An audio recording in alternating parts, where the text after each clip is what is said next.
qui a été particulièrement frappant, c'est le sentiment d'impuissance qu'ont pu ressentir les psychologues.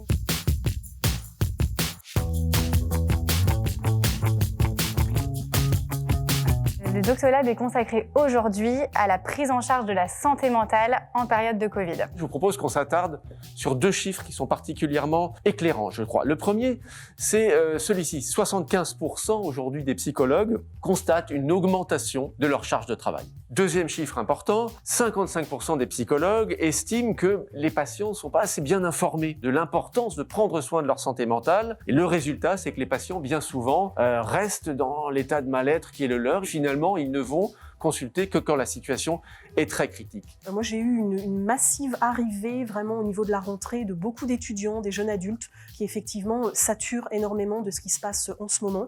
Et on retrouve aussi beaucoup de troubles somatiques liés à cet état d'anxiété généralisée.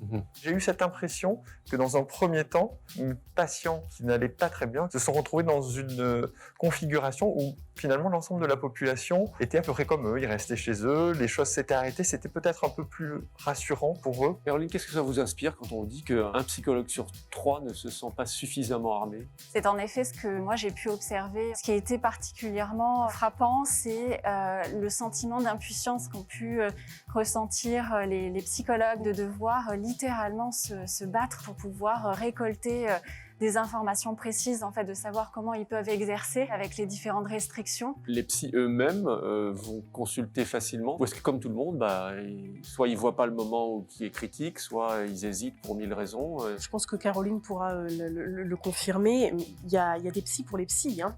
Donc un psychologue se doit, à mon sens, d'être accompagné tout au long finalement de sa vie. Moi-même, j'ai toujours eu un suivi depuis le début de mes études, et heureusement d'ailleurs qu'on arrive à prendre finalement ce pas de côté, ou en tout cas de recul, pour se dire ok, je suis moi-même impactée, j'y vais aussi pour moi. Je pense qu'on peut faire des liens avec les différents professionnels, et je pense que peut-être plus que jamais de pouvoir créer ces espaces d'échange dans la santé, dans l'entreprise et dans la vie de tous les jours, ce serait parfait.